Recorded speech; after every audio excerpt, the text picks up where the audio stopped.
Hello everyone. So I've noticed there's quite a lot of people coming to the channel looking for information about duckweed, duckweed farming, duckweed propagation, stuff like that. Now obviously I've mentioned in a previous video that I feed my goldfish duckweed. Now I prefer to feed them it over peas. I'm not saying I don't like peas, I just prefer to feed my fish duckweed, because with peas you have to keep them in the freezer, you have to cook them, de-shell them, cut them up and then feed them to your goldfish, whereas I just find it easier to put my hand in a bucket and feed them it. So, and I can do that all the time. And one of my philosophies in fish keeping is the easier you make something, the more likely you are to do it, like water changes and things like that, water testing. If you get test strips, it's easier to use a test strip than it is to use, I know they're not as accurate, or people say they're not as accurate as drops. The way I come across duckweed is two things. The first thing is there's a local pond by mine that's got duckweed on the top, and farmers have been fishing one day and they pulled a load of hornwort out and a load of duckweed. So it was already out, it was already beside the pond. I decided I'm going to take a bit home. So I brought a little bit home, put it in a tank that I was setting up as an ecosystem, and it started propagating on the top of the tank.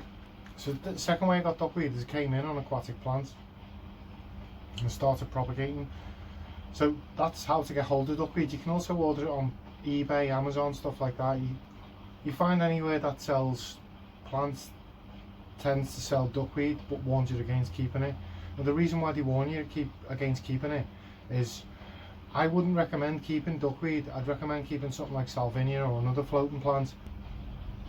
I wouldn't recommend keeping duckweed unless you're keeping it for a specific purpose.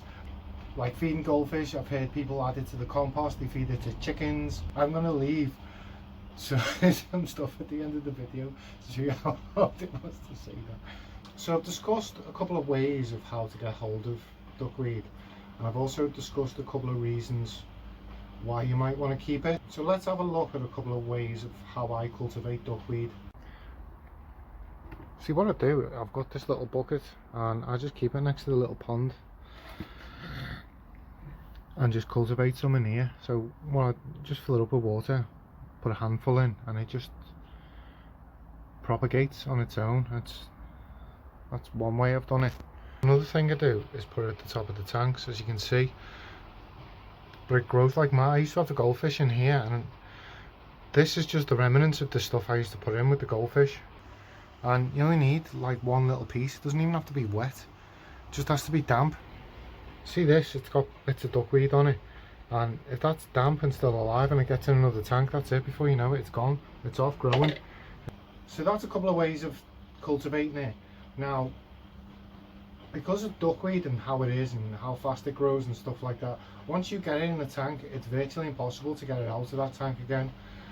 Now, there's various ways of removing it without shutting the tank down. One is to put a fish in that'll eat it, or something in that'll eat it. Now obviously for me, I'm going to recommend goldfish, because goldfish will eat all your duckweed.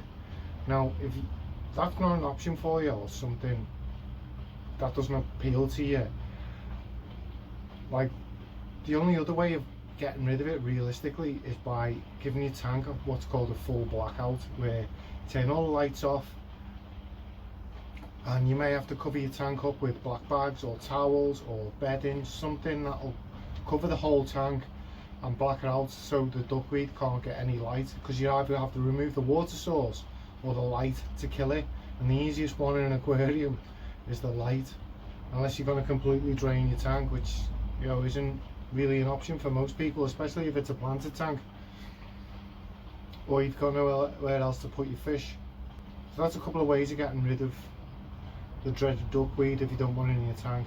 If there's any videos you'd like me to make, it'd be better if you guys dropped a comment and let me know. Anyone who isn't subscribed, you know, if you like what I'm doing, please consider subscribing. It helps the channel grow and it unlocks things on YouTube that gives me more creative freedom to do things. And another thing, guys, this tank down here, I was thinking of doing a beginner series because it helped the channel grow, it helped new fish keepers out, which apparently most people in the hobby haven't been around long. So if you'd be interested in me doing a beginner series talking about how you'd set up a beginner's tank, how you'd cycle it and how you'd maintain it and what type of fish to stock, stuff like that.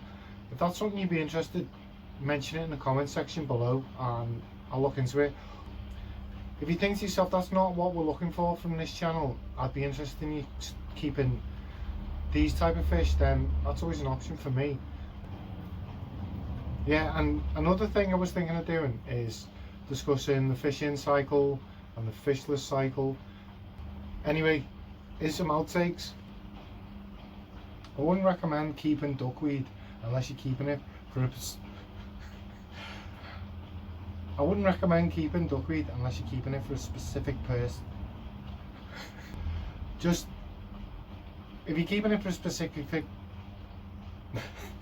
if you're keeping it for a specific purpose, then why is that so hard? If you're keeping it for a specific purpose, right, so if you keep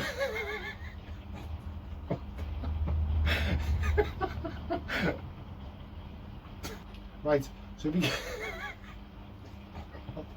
rather than duckweed, unless you're using duckweed for a specific person, unless you're using it for Dave, I don't know who Dave is, and I don't know why you'd be keeping it for a specific person. So unless you're keeping it for a specific purpose, I got it right,